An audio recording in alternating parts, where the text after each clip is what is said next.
car. What is this, NASCAR? We're in America, bruh. I mean, we might be in America, but it's a pace car. No, it's a safety car. It's a safety car. Pace car is reserved for NASCAR only. Well, I guess they call it the pace car in IndyCar as well. They do. They do. This is a, you know, neither of those series race on this track though, much to my chagrin. Indeed. As we said in qualifying, it'd be great to see NASCAR and IndyCar race around this place because it's honestly one of America's best road courses. Can't get much better than Road Atlanta. In any case. Well, NASCAR started racing at some road courses some like older road courses as well that IndyCar doesn't race at in previous seasons. So like maybe they could do it, but I don't think anyone from the Atlanta area who's a NASCAR fan would want either of the AMS dates replaced with it, just because AMS is, they're on opposite sides of the city. AMS is very much south of the city, and then Road Atlanta is northeast. And while there is an oval track nearby, a small little short track called Linear Raceway, the actual racetrack for Road Atlanta is just so out of the way compared to the AMS. Certainly is. Well, in any case, we're about to see a race start on Road Atlanta. Samuel McGill and Maurice Stryker on pole position on the outside coming into turn one. What can Luca and Wassay do to overcome them here on the first lap? Waiting for the call of the green flag. And we are away. Revs rise and away we go for the charity drive 7, sweeping across the front. Goes Samuel McGill car off. Meanwhile, that's falling down the order there as Milan and Shadows keep their pole position in the GT2 class. So already a couple of small dramas there on lap 1. Looks like the Orlander machine was the one that went off there, the bright purple Daytona prototype.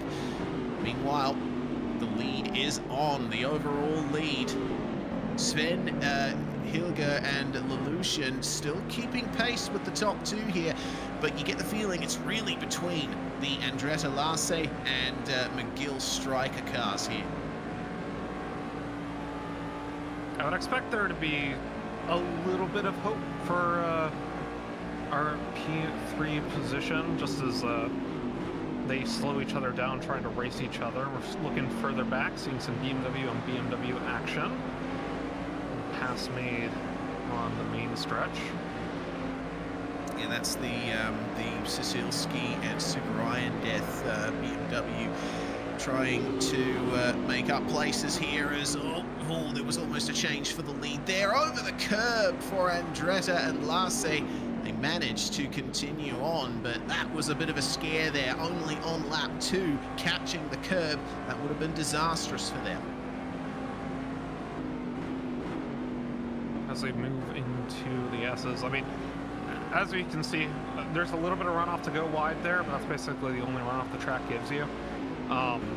So everyone's got to be really on top of it through these turns. Lots of elevation changes on this track as well. It's built into the North Georgia hills, so just plenty of fun twists and turns. Yeah. Plenty of fun indeed. Well, keep our eyes peeled here on the GT2 lead because it's a lot closer than we expected. Milan Ealing and Shadows 1 still trying to get a gap going here as Azam and Emu try to pass. Luca, Diazi and Mr. Mix side by side on the way into 10A and 10B, and the position is defended very nicely. Gently does it though. Your way through.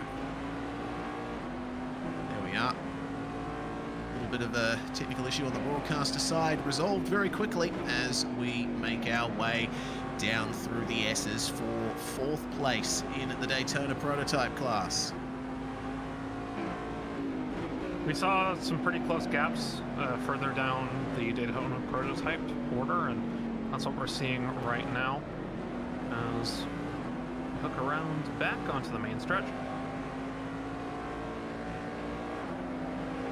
These Daytona prototypes, tell me a bit about the cars. Why are we racing DPs in 2024?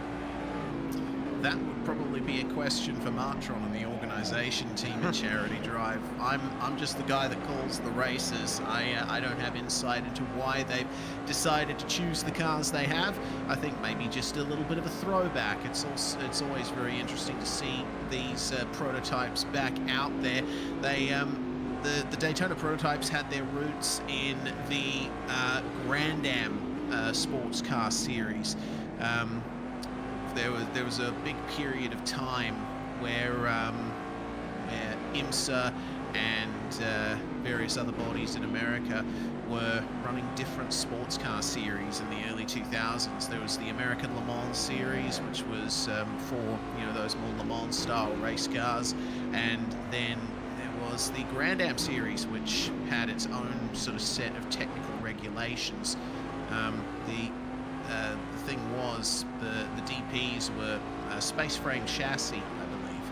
So yeah, they were able to change bits of bodywork and engines and stuff like that, but the cars were mechanically mostly the same. And Daytona prototypes we see are evolutions of that, round the point where there was the merger with ALMS to create the United Sports Car Championship, which is now the IMSA WeatherTech Sports Car Championship. So that's a little bit of a history lesson for you there. Indeed. These I forgot what I was gonna say. I'm just gonna let the race play out. All right, fair enough. We heard news that Sisilski and Iron Death were unfortunately in the gravel trap in the wall in the first couple of laps, so that's why they're so far down from where they are. Battles in GT2 have spaced out a little bit, but it is still Milan Ealing and Shadows 1 in the lead at the moment, but they are vaulting over those curbs. Try and avoid making mistakes like that, otherwise they are going to lose the lead. We did see that brief side-by-side moment for second, but it seems it's spaced out quite a bit. Keep an eye on that GT2 battle, because it might evolve into something. This is 4th place in Daytona prototype, by the way. 3 Corvettes in a line coming across the top of the hill towards the end of the lap. Such a picturesque track, and as they bring themselves back over towards turn 1, we're seeing a little bit of a gap being pulled between the 5th place Jacob Heen and Christoph Olander, but through the next series of curves, they might be able to make that one up. A bit of a late braking there and going over the curbs. Yeah, but Road Atlanta, it's really all about survival through this opening part of the circuit. You've got grass and gravel lining the track and very harsh curbs as well. Just got to be pinpoint perfect until you get to the back straight, and then it's all about straight line speed, sticking in the slipstream of the car ahead. Nailing the exit from turn 7 there is just the start of it. It seems like the Olander machine has not quite been able to keep up with the 2 cars ahead of them. A lot of gain there from Jacob Hine, and unusual up to the inside there. though. They're going for it, coming into 10A and 10B, and the move is made. Beautifully done there. Fantastic.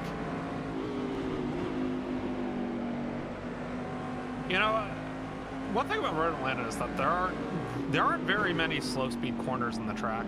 It's really only 10A, 10B, and like I think like turn 3 or 4, can't remember the number of it, that you really have to slow down for. So I kind of wonder, how something like the original Peugeot Le Mans hypercar would do around this track, considering just like how fast it is, generally speaking. The underbody downforce might be working for you pretty effectively. Yeah, I think so too. It's very interesting to see that both of our classes have a lead battle within half a second. Not just the Daytona prototypes, but GT2 here as well.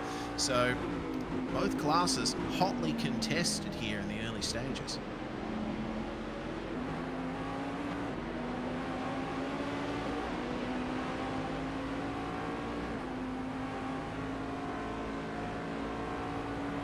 That's a lot of oversteer there from the Smith BMW. Oh, okay. Yeah. It's big trouble there for the number 12. They have lost touch now with the top 3. Looking very nice for a moment there. It seems like they've gathered some damage on the rear end from what I can see. So not ideal for that to happen this early in the race, but still plenty to go. This is a 6-hour race after all.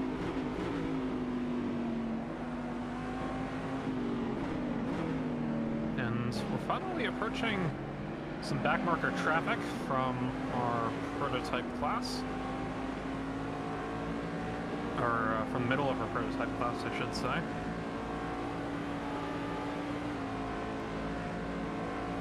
Everybody's pretty equally spaced out at the moment, but you can see that there's ever so small gains being made. These guys having just been passed by Jacob Hine and Unusual, starting to try and gain something back, but they've got some GT2 traffic to contend with. This is the first time we're seeing the effects of GT2 traffic on our Daytona prototypes, and we did see it a moment with the leaders just before. Got to be so careful not to push cars off the track here, and if you're a GT2, you've got to be prepared to make way through some of the fastest corners on the track. Oh my god. Okay, bit of a recovery there from the Christoph Szysilski and Iron Death BMW coming into turn 1. That was a big scare. Well, we actually saw, what was that, red BMW come in a little bit too hot and have to scrub off speed on the outside of the entrance to the curves at the first part of the track. Although, I do think that, you know, looking at the prototypes versus the default GT2s, there's a lot more sliding going on with these GT2s than I would have initially expected, considering how planted the GT3s and the GTEs that we normally commentate are. But like you're seeing, like they're juggling understeer and oversteer pretty much constantly through a lot of these turns. Yeah, that's the thing, because these GT2s are of the sort of, you know, 2010, 2011 generation GT2 cars before the class became GTE and regulations started being opened up a bit more. Oh, into the pits then comes Szysilski and Super Iron Death. It's going to be a very quick end to their first stint after some big difficulties early on. But yeah, you will notice that the BMW and the Ferrari don't have much in the way of aerodynamic devices. They would have diffusers on the rear end up to a point, but largely it's the rear wing that provides all the downforce. They don't have those little aero flappy bits that we started to see on GTEs and GT3s and the like in recent years. It's a simpler time, less aero. Before vortices became the name of the game.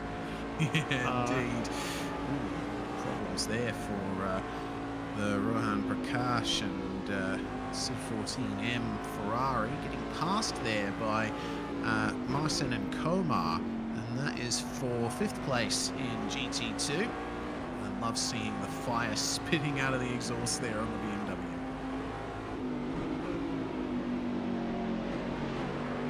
Further up, we get the cat tools being living here.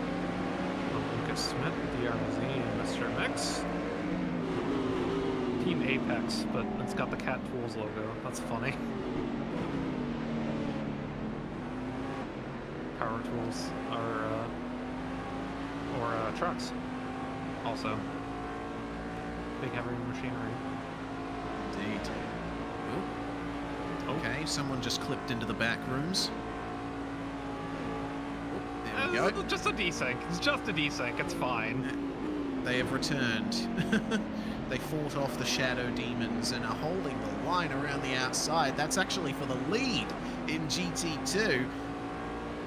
That's going to be a bit scary for Mylan and Shadows, having a bit of a desync while they're leading the race. Ooh, can they get it done? Space has to be left on the outside, and they'll have to fall back into line by the time they get to turn 3, but you can tell that Mylan and Shadows are in trouble here, and now they've got the Daytona prototype leaders coming up on them as well.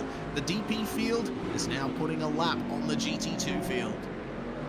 How poetic is it that we see the battle for first in both DP and in GT2 right next to each other at the same time? As the Daytona prototypes try weaving their way through, they're going to put the second place GT2 car in a bit of a dust. We finally make their way through the traffic. We're on to the main straight. Good run for second place in GT2.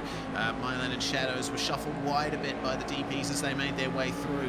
Very prescient maneuver from Luca, DRZ and Mr. Mix. They let the DPs by before turn 7, and Samuel McGill defending from Luca and Wassay. Behind them, the two GT2s continue to do battle.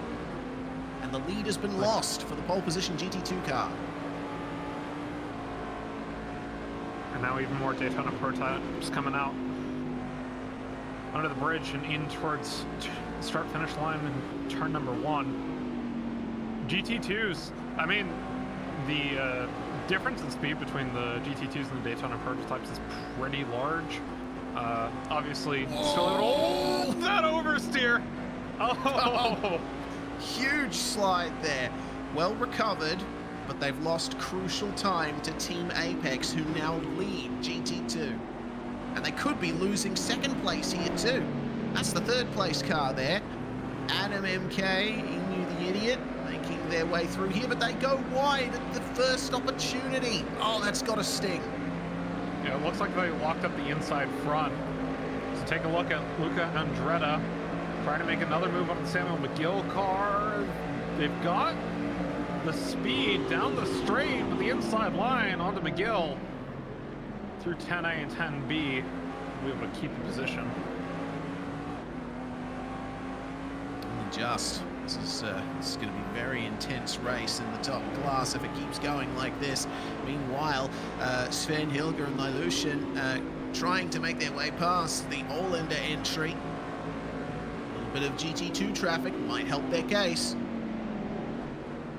They have a better line going in towards the final turn, but unfortunately for them, they just cannot make it up through the gap until Oversteer on turn number 1, snap back around and into the grass.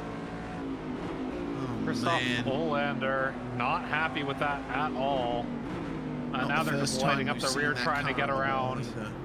Yeah, looks like there might be very heavy damage on that car now. Not the first time we've seen them in the wall. They've done that before on lap 1, so they might be in for repairs. Meanwhile, looks like Samuel McGill might be about to lose the lead here. Luca and Wassay side by side on the way to 10A and 10B. Is there a dive here to try and keep the lead from the pole position car? There is. They managed to keep the position for the time being. Tell you what, it's so much fun watching this fight, but I feel like these guys are driving in lockstep right now. Neither is particularly faster than the other right now. Yeah, I think really what's happening is we're seeing some slipstream, but when he pulls out on the Samuel McGill car, he's just not able to make the move stick throughout the entirety of the stretch. I think the exit at turn 7 is going to be really, really important for both of these cars, if in order to keep the lead, or also to maybe get the lead away from Samuel McGill. We see some GT2 traffic actually helping the McGill case, and they'll be able to have a comfortable lead coming out of turn 7. And there goes the Christoph Orlander Daytona prototype into the pits to get some damage repaired. Only 20 minutes into the race. It's such a shame for them, but they have every chance to come back. I mean, turn 12 and turn 1 are both deceptively treacherous because they're both relatively high-speed turns with not a lot of runoff and a really close wall. So it makes it just makes it really treacherous if you're trying to carry speed, or you're trying to stay ahead of somebody.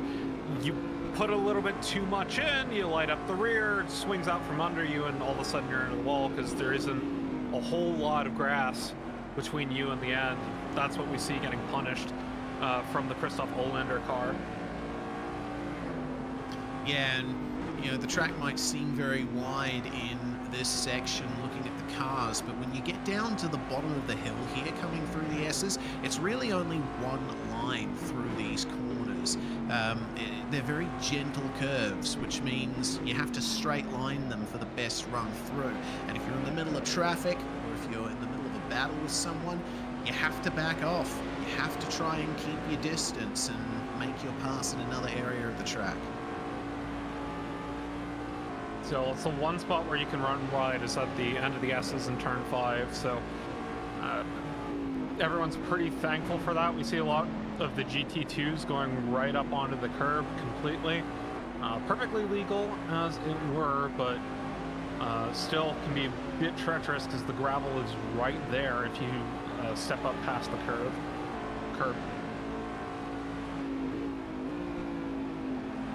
Yeah, absolutely.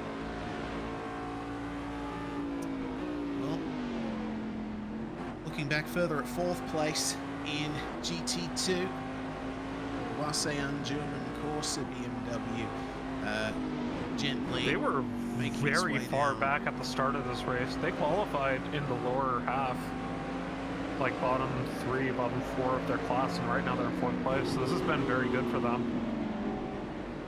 Yeah, they've been doing quite well, all things considered. That Ferrari, though, does not seem the same. Look at the windscreens there. They've obviously been involved in some kind of heavy incident that we weren't able to see. I do recall seeing that car being quite slow early on, so might have been a crash somewhere down the line for that car. Battle for Daytona prototype lead still ongoing here. Yeah, the Andretta Wassay entry just, they're making up more time after they passed the GT2 traffic. They ended up at 1.7 behind. Now they're into 0.3. Samuel McGill and Maurice have just been very, very measured in how they're taking these laps. They're saving the tires, and we'll see if off of turn 7, the Andretta Wassay entry can maybe try to make something happen, because they're right up on each other right now. Yeah, this is such an intriguing battle. You know, about 32 laps is what we're projecting the average stint length is going to be for these cars, and they are. Andretta actually got a much better exit off turn 7. He did. This is going to be another move. But again, Samuel McGill knows exactly where to place the car. Inside here for 10A and 10B, you can't brake too late. I mean, you can try around the outside of that complex, but you've got to be so confident on your brakes. You've got to get 0 understeer on the way through the corner. Meanwhile, hello. Battle for GT2 leaders back on, and it looks like Mylan and Shadows are going to get it back here from Team Apex, who slide and spin on the exit of turn 7. They avoid getting run into there, but they get into the wall. Oh, that's such a shame there. back left went over the curb, caught a bit of dirt, and all of a sudden you're just completely out of grip. Luckily was able to recover without too much damage to the car, but has lost, looks like 3 or 4 places to the leader of the GT2 class. Really unfortunate, but they were just so wide on that turn. No space was given whatsoever from the current leader. Yeah, well, it might be a bit too early to be racing that close, is an argument that could be made. So, about a minute 14 is the current pace from the leaders. Minute 14 to a minute 15. We currently have had 24 minutes of the race completed, and I would say that's around about 20 or so laps completed for our leaders here. So we're past the middle phase of the stint, and we're starting to get to the point where the fuel is burning off, the cars are getting lighter, and they'll be thinking about pit stops very shortly. Wonder how much drama we'll see in this first pit stop cycle. And that BMW coming around turn 12, like every single time you just see them slide the rear just ever so slightly. It's just so precarious with the wall right there. Yeah, it is, but race car tires, being what they are, just a tiny little bit of sliding is sometimes good for grip, able to make the rubber molten and stick a little more to the racetrack. What happened to the Andretta Wassay entry? They're 2.7 behind. Yeah, something's gone wrong for them. Maybe some traffic, getting separated from the leader, maybe through sector 1. Still, 3 seconds worth of traffic, that just seems very odd. But yeah, it does. Not too sure what's going on there. You never know. I mean, unless it happens, issues here. Unless it happened between turn 2 and the S's, like yeah, that could have well, been. yeah, that was my thinking. That was my thinking. This section right here, it's very difficult as the Daytona prototype to make moves on a GT2.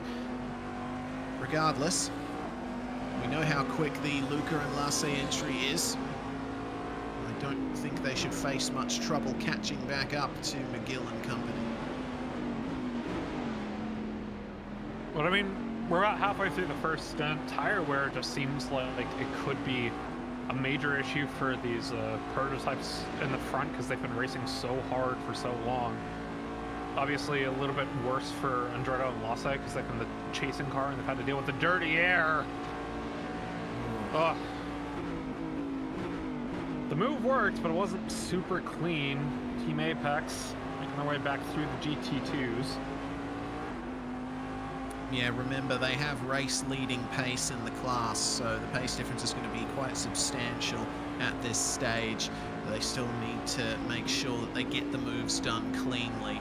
It's going to be a fight back for this crew in the first stint of the Charity Drive 7 here at Road Atlanta, of course, supporting wheelchairs for kids. We've already raised $415 of a $1,000 target, so already well on our way to achieving our donation goal. Help us get there.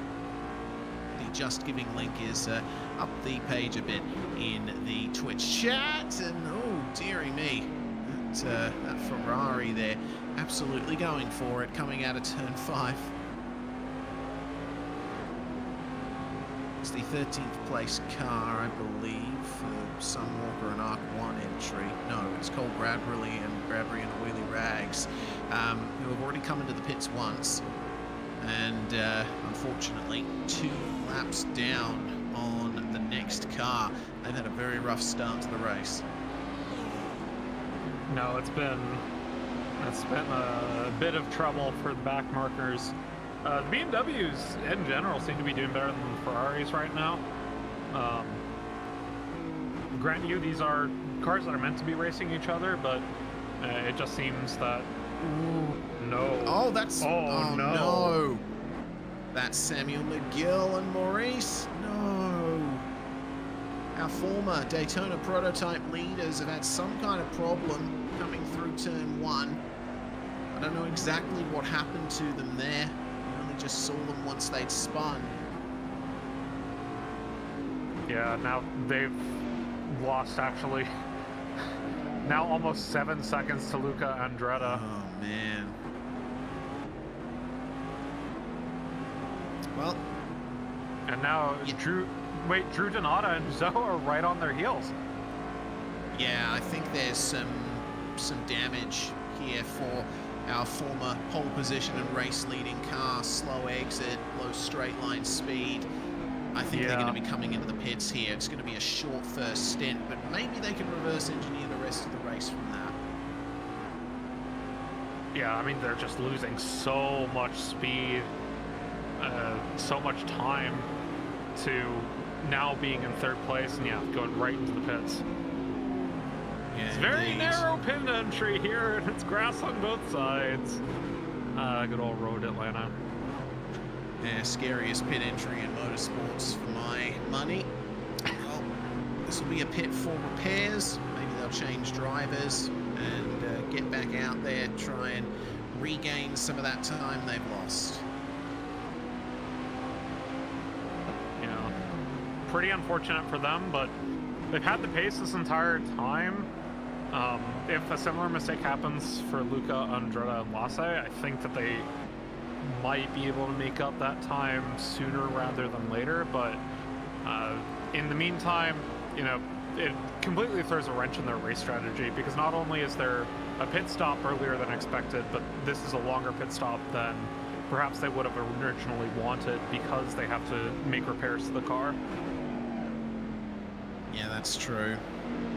Don't know exactly how long they'll be there in the lane.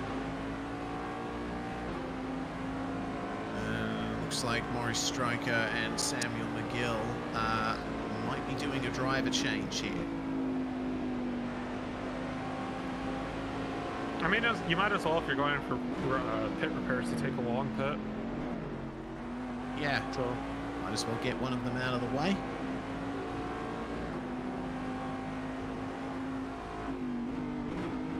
Still, the race strategy just going to be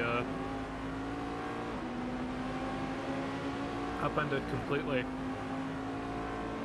Yeah, well, I suppose. So they drop from 3rd place down to 5th in class. They'll probably end up, when it's all said and done, at least a lap down. Well, they're going to be probably 2 laps down to the leaders. Yeah, laps are very rapid here at Road Atlanta. Just waiting for that pit stop to be complete for them, and there is the overall race leader making their way through. Lost time to them initially through traffic, but then gaining it back when there was a mistake or a coming together. Again, we're not entirely sure what happened to McGill and Stryker, but that's where they are now, a lap down on our leaders.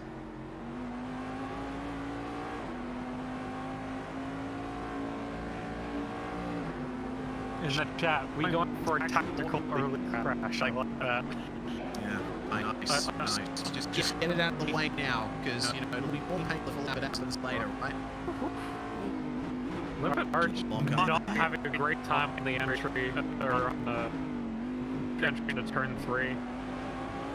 He's actually behind now 3 of the GT2s. And Samuel McGill and Maurice finally back on track. They are behind 4 of the GT2s now. Grant you, that's due to pit cycling and a long stop being made, but still, they're going to be off sync with the rest of their class and might have to go either from a long stint or short fuel, short stints, like the light car. I don't know what they're actually going to do here. Yeah, I think if I was in their position, I would focus on qualifying laps for the time being. And they may be. Oh no! Again, Limpetarch and Get Right Junior going for a big lock up here in the braking zone. Seems like they're brakes a bit too hard here. Oh, that's a bad spot to slow down into the pit lane. Should probably practice that a little bit more. Regardless, if I was in the position of this car right here, yeah, I would be going fast, but potentially I would also be saving fuel a little, just to make sure that I might find a pit stop rate by a few seconds, and that might potentially gain me some time back as well. There's obviously plenty of opportunity to save fuel with how many places you encounter the traffic around here. Yeah, I mean, it's a very short track. Not a very wide track, but, you know, when you're going through traffic, obviously there's slower traffic in front of you that is good for your fuel.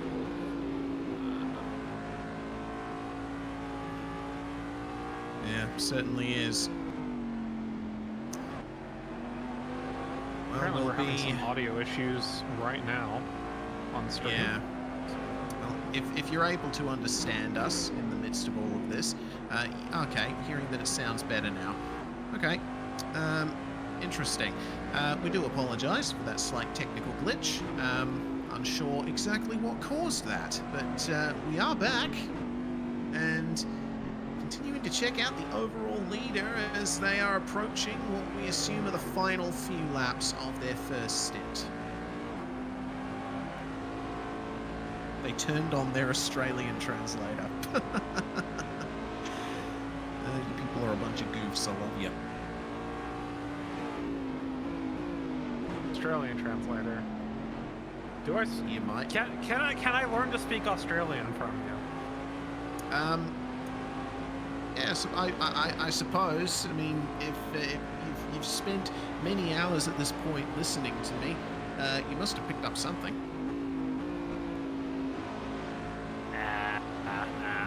It's not been enough. Fair enough. All I know is you say V8 supercar, I say NASCAR.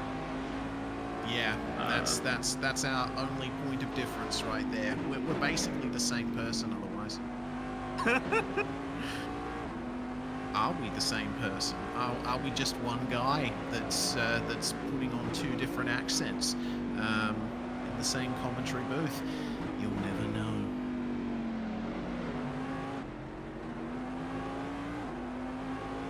Samuel McGill, though, making quick work of the GT2s. Now up behind SMMK and then Milan. So should be able to get not on the lead lap quite yet. They'll still be a lap down, but they'll be able to get ahead of the GT2s for the time being. And Maurice is in the car right now. That is Samuel McGill in chat, I just realized. Oops. Yes. Yeah, I wish there was a way outside of third-party apps and people giving us a wink and a nudge to let us know who was in the car at any one time, but unfortunately the Senna Corsa just doesn't work like that. I did a little bit of a calculation. So given your figure that you gave me earlier, Finnick, of 32 laps max in the Daytona prototypes, having an average lap time of about, a minute 14, a minute 15, let's assume, for the majority of the DP class, we're going to get 40 laps to a tank. 40 minutes, 40 minutes to a fuel stint, which means the first scheduled pit stops in the Daytona prototype class will be coming up very shortly. That could actually be really good for Maurice Lightning, right? Because if everyone else is to get in, you're off cycle by, what was that, 15-ish minutes, 10, 15-ish minutes. But you're going to have basically the ability to just run quality laps while everybody else is in the pits. Yeah, exactly. So they'll be on the lead lap. We'll see if they actually end up ahead of Luca Andretta and Wassay after the pit cycles done. But, you know, they're forced on a different strategy, and they can try to extend this next stint, perhaps, or the next couple of stints, to make sure everyone's, make sure they're on the same number of pit stops as everybody else. But it really comes down to how well they can do the fuel conservation. Yeah, and that's same what Miguel was saying in chat. They already got a long stop out of the way, whereas some of the other Daytona prototypes may choose to long stop or may choose to just go with a short stop and not switch drivers. Yeah, true.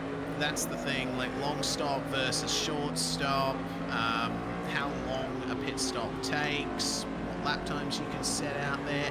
Got a counter for the number of minutes the formation lap took as well.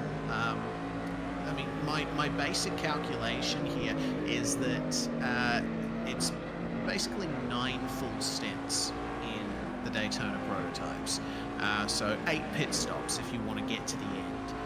The thing is, though, for Samuel McGill and Maurice Stryker, they had their incident and came into the pits about 10-15 minutes ago. That was roughly 25 minutes into their stint. So, I mean, they can still get away with 8 stints to the end, but their final pit stop will have to be shorter. By how much shorter is the big question, and that's where fuel saving might just come into it. You know, we keep talking about a short stop versus the long stop, but like, baseball season's back, so I've been every time you say short stop, I just think of the baseball position. I know absolutely nothing about baseball. Shortstop is the position that plays between second base and third base. I understand some of those words. Leader comes into the pits, meanwhile. Luca Andretta and Wassay making their way into the lane here, and we'll have to wait and see if the rest of the Daytona prototype field follow them in, or if they've saved enough fuel to go on for an extra lap. McGill and Stryker, Maurice, of course, in the car right now, will get one of their laps back and be technically on the lead lap. So let's follow them around for a bit as they make their way through turn 1.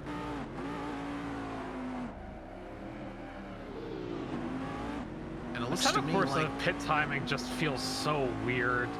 Like looking at the timer board, it's like what? How does that work? What is going on? Where's my? So this is just a lot easier if we can take a look at live timer or live standing. What is it called? The timesheets that we had on the other thing. This is easier if we're able to look at like timesheets that are done by the server instead of by the client, because the client side ones just are all sorts of messed up.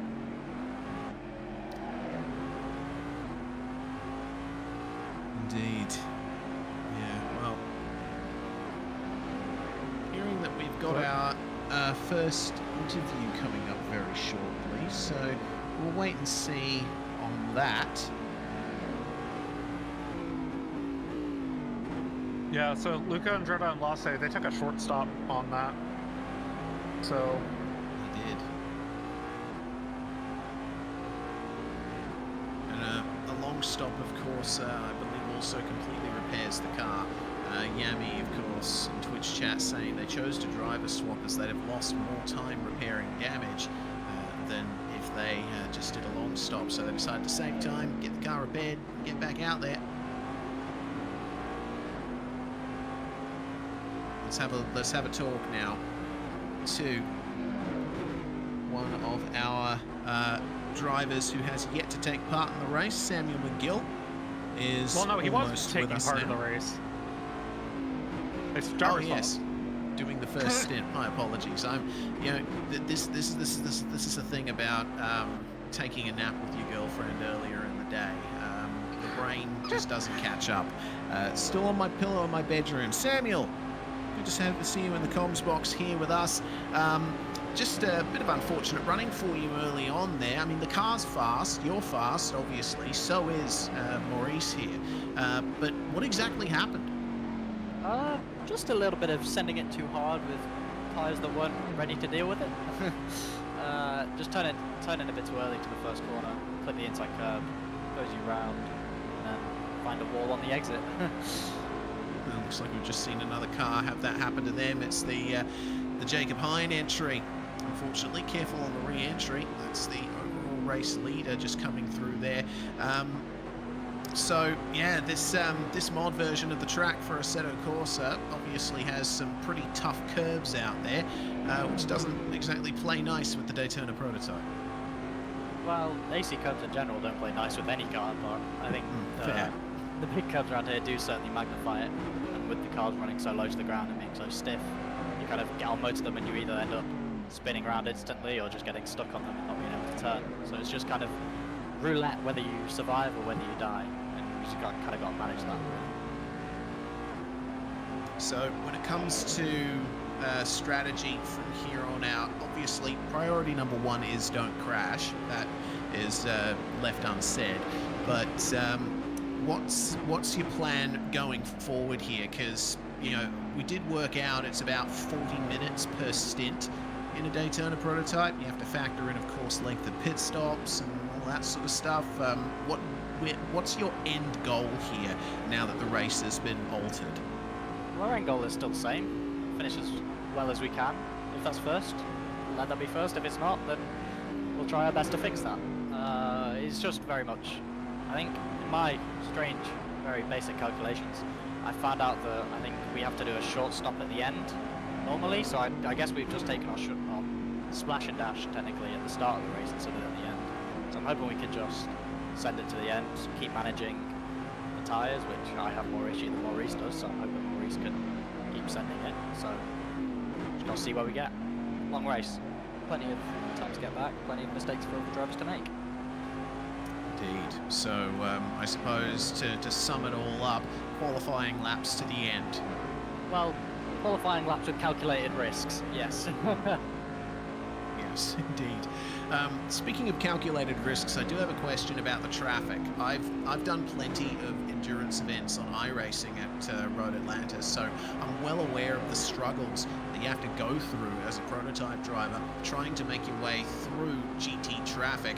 Obviously, there's a lot of places on this circuit where you have no choice but to run single file. Yeah, that's true. I mean, over the course of a stint, you do kind of figure out which drivers will be more willing to let you go, which cars will be a little bit more stubborn and say take the line. So you kind of just build up that little bit of information as you go through the stint, so you know who you can take a bit more risk with. But yeah, it ebbs and flows. Sometimes you'll get lucky, sometimes the car behind you will get lucky. Yeah, looks like neither Daytona prototype in the shot there got lucky. Limpetarch and Gaffrey Jr. Unfortunately getting shuffled off the racetrack there. A car that we've seen have a couple of mistakes under brakes. I'm actually wondering your perspective on this, Sam. Is braking an issue for you in the Daytona prototype? How is it to drive in general? Oh, the brakes are deadly. Especially coming up the hill. You hit the brake and sometimes it'll spin instantly on you. Sometimes the rear end will come around and you'll have to put a lot of effort to catch it. I think you saw overall leader struggled with that a little bit when they were chasing us in the first stint. Sometimes they'll lock the front, sometimes you'll lock the rear. It's kind of a little bit random what happens, but that's all part of the challenge, I guess. Yeah, I definitely have a lot of bad memories of racing the Corvette Daytona prototype in iRacing. It was certainly a difficult car to get right at the best of times. So, and I'm assuming the Assetto Corsa version is not much different. In any case, you guys are still running on the lead lap, or near enough to the lead lap. So I guess best of luck for now, Samuel McGill, and we look forward to seeing what you can do next time you get in the car. Yep, we'll see what we can do. Cheers, mate. Samuel McGill there, former driver of this car on screen right here. I really like the insights that he gave there, Finnick. You know, the fact that we now know just how difficult it is to pull off a good lap around here in the Daytona prototypes, it makes what the likes of Luca and Wassay at the front of the field are doing even more impressive. Indeed it does. I think we've made it very clear just how difficult this circuit is, and how unforgiving it is, but that especially it becomes more difficult, more unforgiving when you're dealing with cars that are as fast as these Daytona prototypes, and without as much of the I hesitate to say driver rates, as much as the downforce as modern prototype cars have going around a track like this.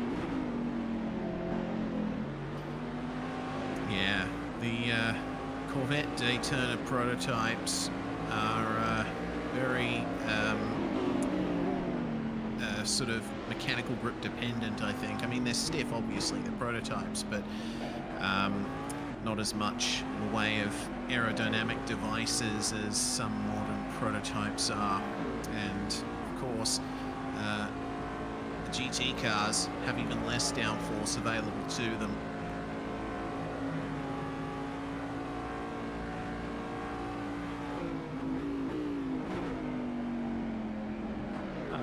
Give me 1 second, I need to take care of something real quick, so I will mute myself and I'll be right back. All good, no worries. Just me here for the time being. I want to remind you all that this event is for charity. Just Giving page in the Twitch chat. Charity Drive 7 is supporting wheelchairs for kids, and if you want to know what that charity is all about, it's in their name. Providing wheelchairs to disabled children. Fantastic to see the support so far. $415 raised of a $1,000 target for this event. Still plenty of time to get your donations in as the overall leader makes their way past yet more GT2 traffic, and a bit of a slide there. Easy does it on the way in. Turn 7 is pretty much my favorite turn on the track when I'm driving it. Got a little bit of camber to the inside. You can really carry a lot of speed through it, but obviously, as Samuel McGill told us, the cars have, especially in the DP class, quite a lack of rear grip, and sometimes it can snap on you. Battle for P3 in Daytona prototype here. The Christoph Orlander entry, the pink car up ahead there, has certainly had its issues. A couple of spins down the line, but the first round of pit stops is pretty much complete in the Daytona prototype class, and now it's up to Sven and Lelouchen to make their way through here and get back onto the overall podium. But they will be aware that Samuel and Maurice, after their crash and their long pit stop, will be absolutely caning it around the circuit to try and get back up to them. Here they are here, and they're pretty much a lap behind the battle as it stands. So still a lot of time left to be made up.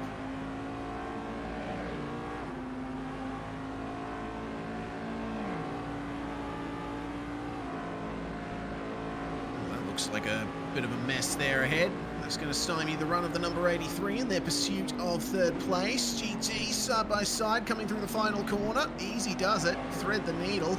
Oh, love seeing that. I don't think that's for position in the GT class, but regardless, it's definitely not for position now. I just saw, I think that was the... which car was that? We've seen them before with issues. The green BMW. They've unfortunately found the outside at turn 1 once again. Very difficult corner that. And you see here just how much pace Samuel McGill and Maurice Stryker are making up on the rest of the DP field right now. Remember, this is the car that started on pole position, and they're still a lap behind the DP car in front of them there, but Maurice putting down some fantastic laps here and rapidly catching back up. I'm enjoying seeing the rise once again of the number 50 here. But for Luca Andretta and Wassay up the front of the field, it is business as usual. 17-second lead over P2. All they have to do is nail their pit stops, keep hitting their marks, and they are in the most comfortable position of everyone right now. This car here is fighting their way back up to a top position, and they have to do it little by little every single lap.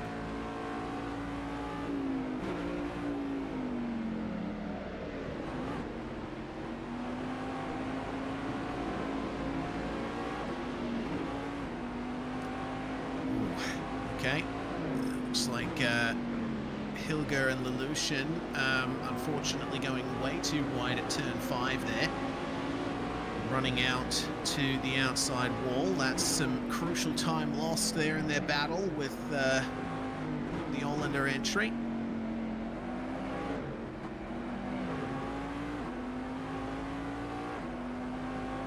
Meanwhile, this is the second place running Daytona prototype, and they have got a long gap over the Olander entry here. The Team Apex International entry with Drew Denada and Zoe making their way out of turn 7. This car, I think, might be a bit of a dark horse later on if they can keep up the pace. They were keeping pace with the leaders very early on. Just doesn't seem like they've had much in the way of consistent fast pace since then, but you never know. That could change later on in the race. Sometimes it's those cars that are running in the distance, cars that are running a long way back, that end up becoming a big element later on. Okay, that's one heck of a desync right there. That's very scary. Hopefully we haven't just seen them disconnect from the server. Oh dear, I think we might just have. That's such a shame. That's a massive commentator's curse there. I was talking them up, and all of a sudden, they're out.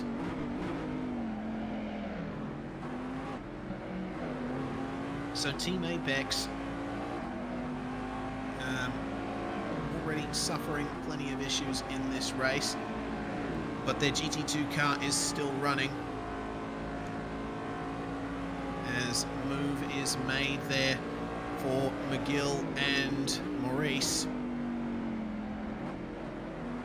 unlapping themselves, and they've still got quite some time left before they can come up to the overall leaders and unlap themselves from there, but it's good to see that they're making clean and decisive moves on their way back up through this field.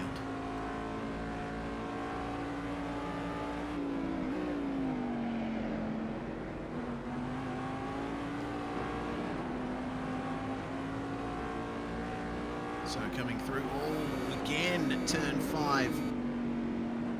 Oh, hello. Safety car has been called. Interesting stuff. This is going to bring everyone back together.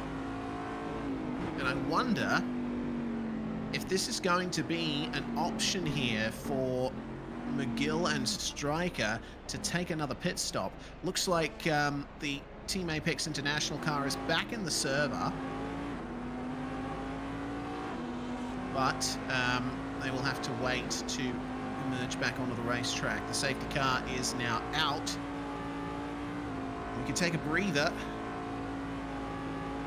Still unsure whether this is a random safety car or if it's for an actual reason out on track. But regardless, this might be a free kick for the number 50, the pole position car, to take an extra pit stop, top up the tank, and try and make their stops even shorter towards the end of the race. This is the overall leader right here, and they are a long way behind the safety car train. It looks like McGill and Stryker have unlapped themselves from them. There was a crash out on circuit. Unsure what car, but that is the reason that the safety car was brought out onto the circuit. Now they've picked up the field.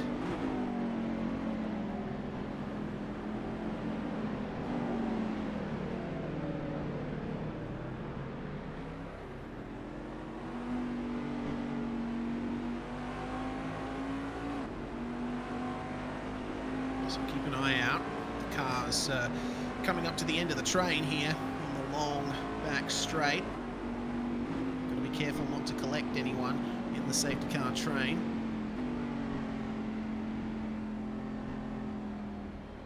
Are lapped cars allowed to overtake is a question being asked in the chat. There will not be any sorting for blue flags under safety car, so no surprise to see a bunch of cars making their way into the pit lane. If you're further down in the field, this is your best opportunity to get some extra fuel on board, top up the tank, maybe change tyres if you're so inclined, and go fast for a period once we get back to green flag racing.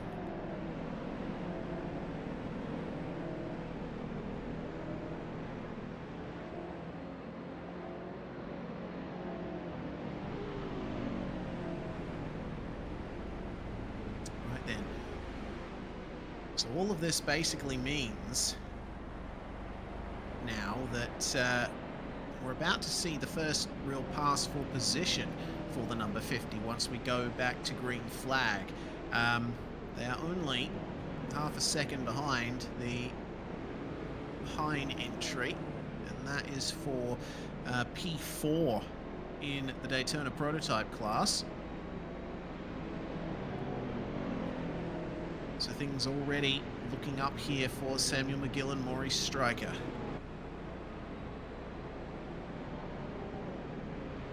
Safety car is out for a crash on the circuit. Again, still haven't confirmed which cars were involved in the incident, but this is the first safety car that we've seen of the race, and happening almost right at the 5 hours to go mark. So that is 1/6 of the race concluded, 1/3 of myself and Phoenix commentary stint. Lights are still on the safety car, so I'm assuming we're going to be staying out for one more lap here. Just wait for the rest of the field to catch back up, and then we can get back to green flag. Looks like that's the last car in the train there, the Limpetarch and Jeffrey Jr. entry, who has been one of the more embattled Daytona prototypes in the Charity Drive 7.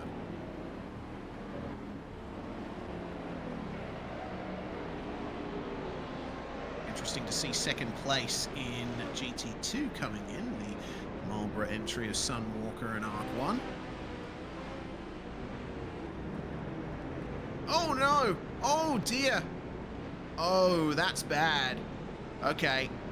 Big crash under safety car conditions and getting going again, making more contact. It looks like the Team Apex BMW was one of the cars involved in that. I get the feeling the administrators are going to be looking at that now. Oh, that's such a shame. Looks like rear wing a bit wonky on this BMW here. It's the lead GT2 that was involved in the crash there. That is massive.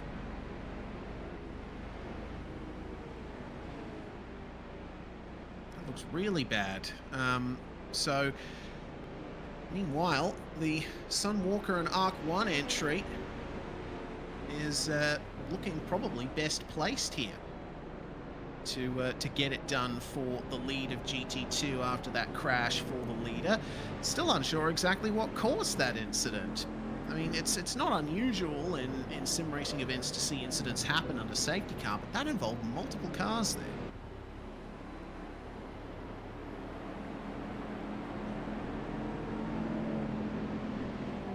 Hearing it was a brake check. Well, if that is indeed the case, it could be lag as well. Regardless, it's not what you want to see under safety car conditions. It's very much an unsafety car if that is the case.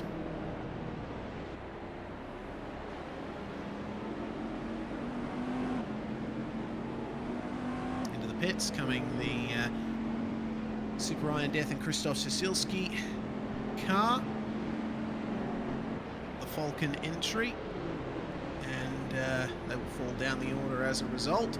plenty of damage on that car from their various misadventures in the first stint. So hopefully they'll be able to get that thing fully repaired. I'm sure that they will be able to rejoin the race, but they will have to take a bit of a hit in terms of pit stop time to get that damage repaired. They might take one of their long pits in response if the damage is too great. So safety car is ending. We'll be coming into the pits at the end of the lap.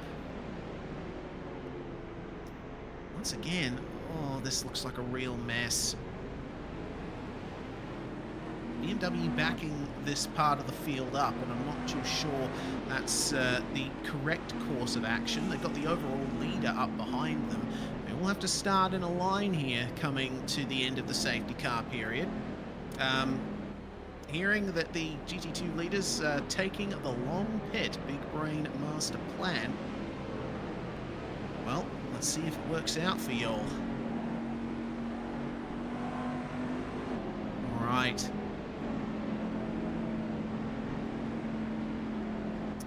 The Team Pakistan GT2 right in the mix of all these Daytona prototypes. It's going to be an interesting first green flag lap for them. Remember, this car here is the overall leader.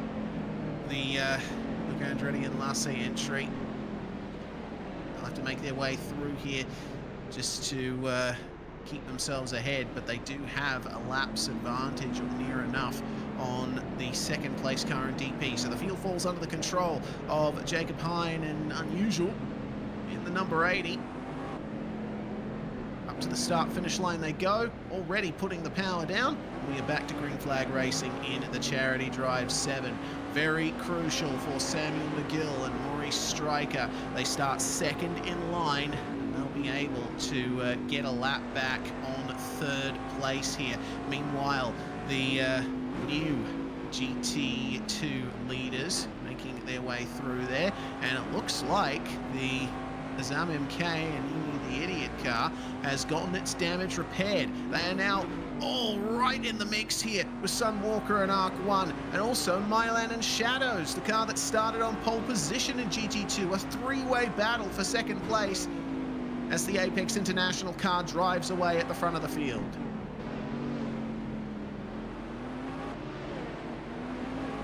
Okay, so we're hearing that the crash was because of a ping spike for the safety car.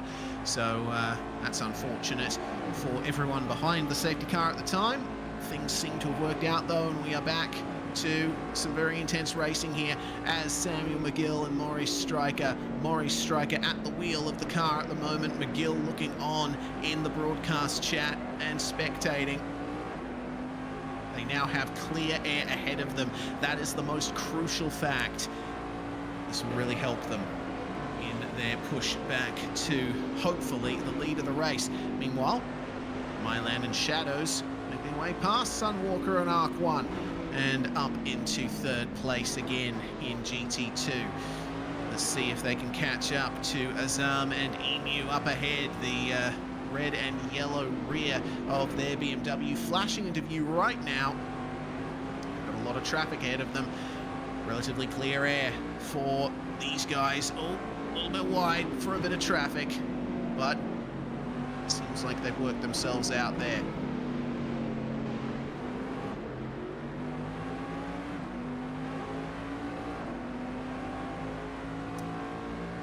Right, so the messages I was receiving in the Twitch chat, apparently not from the leaders. They're like P7. I'm still not quite familiar with, you know, usernames being different and all that jazz, so I do apologize if I misidentify people from time to time.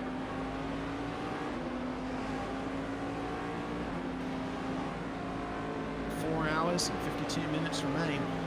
The Charity Drive 7. Sunwalker and Arc 1 will have to keep looking in their mirrors here. Or potential faster cars making their way through on them.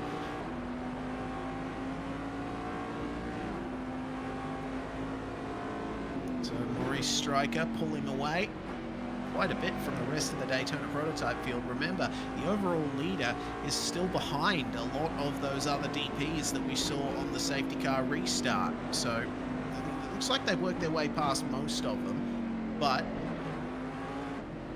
this is the opportunity now for McGill and Stryker. They have to nail every single corner here, do some qualifying laps for a period, and then they can back off and start taking some more calculated risks.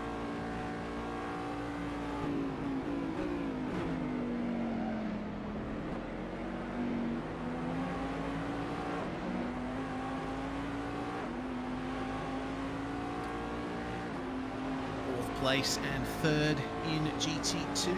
Sunwalker and Arc 1 chasing down Mylan and Shadows. A move only recently made there. It looks like they're not managing to pull away. There's a slight bit of damage that I can see to this Marlboro BMW here. Doesn't seem to be affecting their pace all that much, so let's just keep an eye out for how this Marlboro entry goes over the next few laps, whether or not they can keep up with the pole position starting car in GT2, or if they end up falling away. There's quite a lead for the Apex and for the Apex team up in the GT2 lead, keeping some solid pace and potentially taking advantage of slipstream as well. That's important. Not only does it give you some extra pace over the cars behind, it also allows you to save a bit of fuel, which might very well pay off in your final pit stop.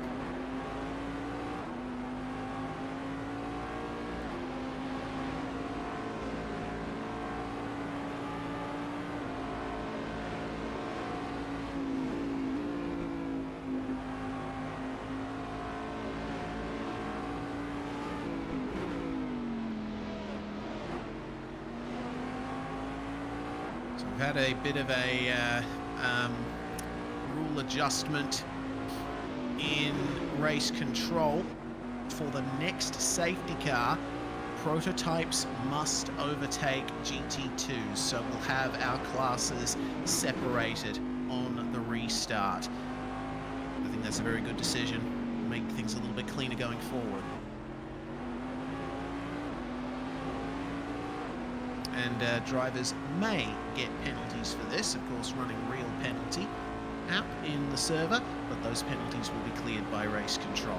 Just an extra little insurance policy to avoid any big crashes, and we just saw one right there. Oh no.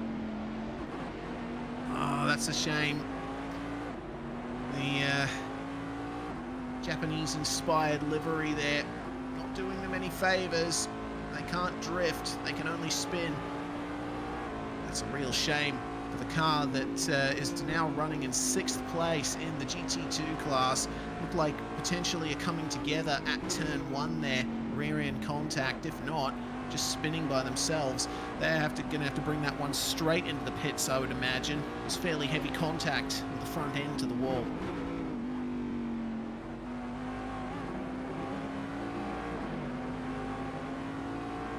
So, lap down on the leaders.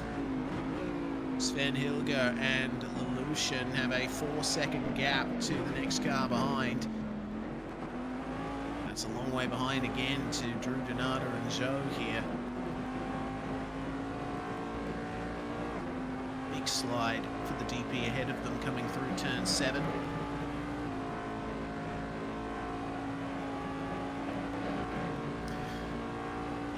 That Drew is trying to unlap himself here. Whether or not he'll be able to is another matter entirely. The Team Apex International car, remember, was the one that suffered that big disconnection right before the safety car came out. That has put them 2 laps down on the next car. So they're at a massive disadvantage here. Still, very long race. 4 3/4 hours left to go.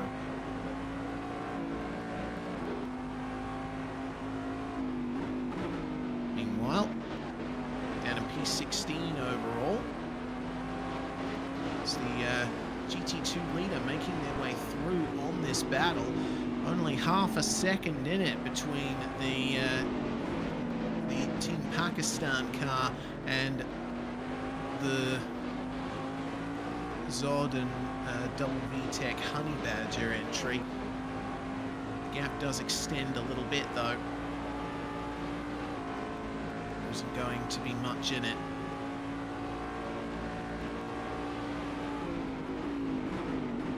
This is the Ferrari who was briefly pulling along. The GT2 leader has made their way through on them now. It's another lap down for the Costa Coffee Ferrari GT2 entry of Cole Bradbury and Oily Rags. Oh, easy does it. Oh no! Oh, that's huge! Not only was the GT2 leader involved there in that crash, but also this car here, and they've collected the other entry there. It looked like the Marlboro BMW we were tracking earlier. That's huge there for the Team Pakistan entry.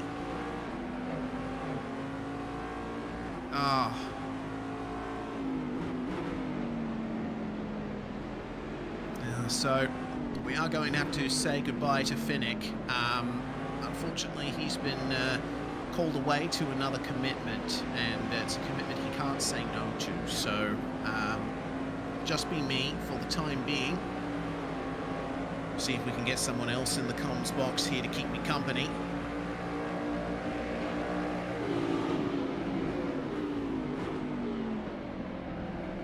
But man, this is looking very interesting for the GT2 top three. Look at those gaps there. There's only about a second covering all of our GT2 runners in the top three. It is a three-way battle for the lead right now in GT2. And this is where, oh, okay. Bit of trouble there for Drew Denada and Joe.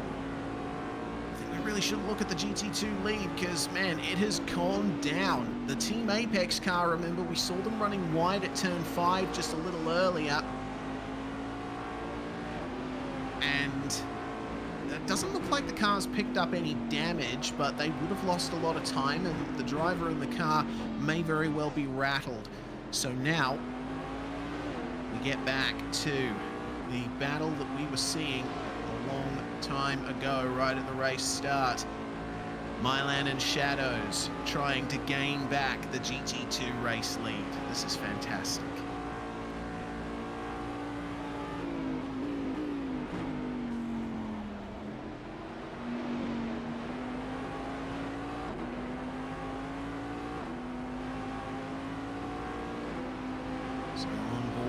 Number 23. Let's see where they end up gaining the time. Smooth run coming into turn 3.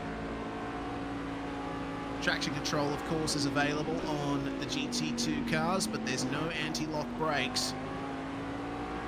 So they have to be careful about how they ride the curbs here. There's so many tyre tracks being left there at the top of turn 5 from the amount of cars that have been running wide on the exit of that corner.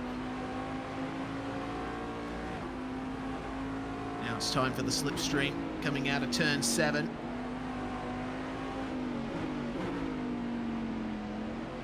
But I get the feeling that Mylan and Shadows might be a little bit too far back to take full advantage. We are starting in the afternoon here at Road Atlanta, and we will be going into sunset, into dusk. And so that will become another interesting factor too. Oh, DP crash. Oh dear. That's another incident for the Limpetarch and Jeffrey Jr. entry. Tell you what, that car has been through the wars here. Really feel for them. Seems like once the race got off, they just couldn't keep themselves on the racetrack. But getting off the racetrack and into the pits is the Samuel McGill and Maurice Stryker entry. This is their first scheduled pit stop of the race. They've already taken their first long pit, and this is going to be a short stop here, presuming that Maurice is going to remain in the car. This will be the first of, I think, 6 more pit stops to the end, potentially 7. They basically got their short stint out of the way early, and they'll be running full stints to the end from what we've heard from Samuel McGill. Here's the overall leader, Luca Andretta and Wassay. It's been about 80 minutes worth of time elapsed in the race as a defense for the Team Apex entry versus Mylan Ealing and Shadows. GT2 leads still nowhere near decided here. Got to keep an eye out for Azam and Emu behind as well. Actually keeping very good pace with the leaders. This is the thing, when you have 2 cars battling in front of you, you want them to fight harder, because if they try to run side by side, if they're costing each other time in the battle, and that gives you every chance to catch back up.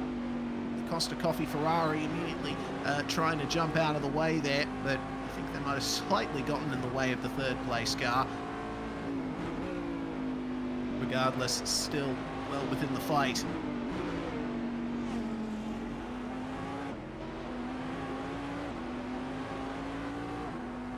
So then, we're hearing that one of the Daytona prototypes is doing a long pit stop. Ah, there we go.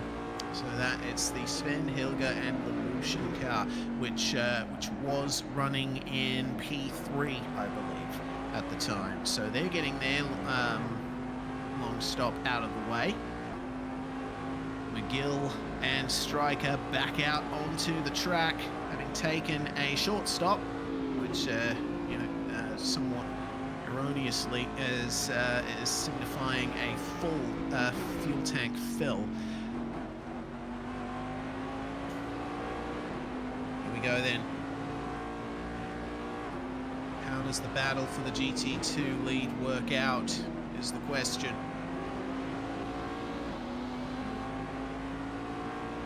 You from behind here from the Team Apex entry, and how's the run through turn 5? They've made mistakes here in the past, and they've definitely made a mistake there now. Into the wall, and one of the Daytona prototypes has been taken out in that as well. It's the Jacob Hine, an unusual entry. Oh no. That was massive. So now, that is Mylan and Shadows to the lead, and untold amounts of damage to the Team Apex BMW. And they are way down on straight line speed. They will have to come into the pits at the end of this lap. That has just completely ruined the race for them. Still plenty of chances to come back. What was that? So, we're hearing that the safety car driver's internet has broken. So, we currently don't have a safety car in the server right now. Hopefully that issue gets fixed.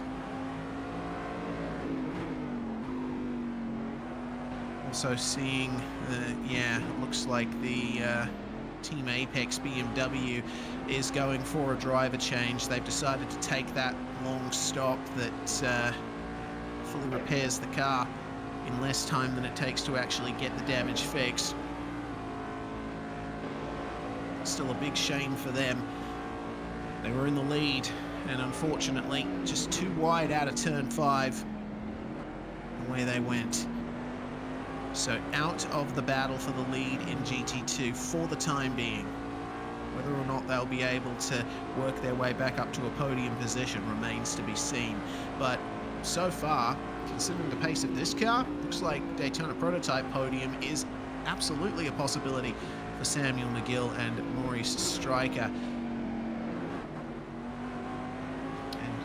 Good news for all you safety car fans out there, back in the server.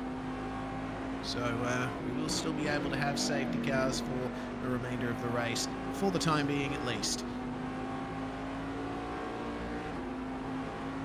It really is amazing seeing the pace from McGill and Striker running pretty much on pace with the overall leaders now.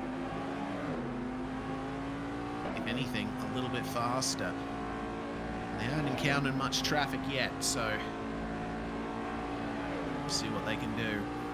All right, car 18 now.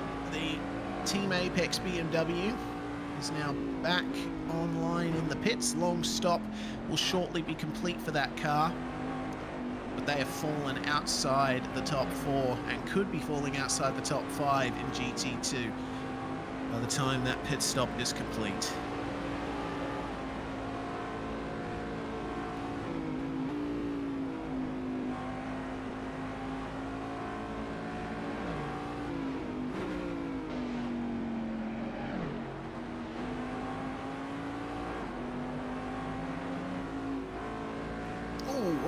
Whoa. Once again, that's the Limpetarch and Jeffrey Jr. car going for a very spectacular off, running behind the top 6 in GT3.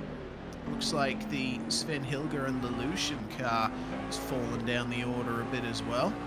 Not too sure. Yeah, they're in the pits. Looks like taking a short stop for them.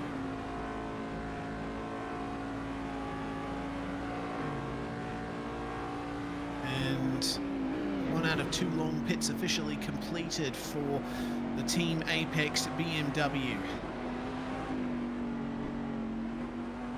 Back out on track.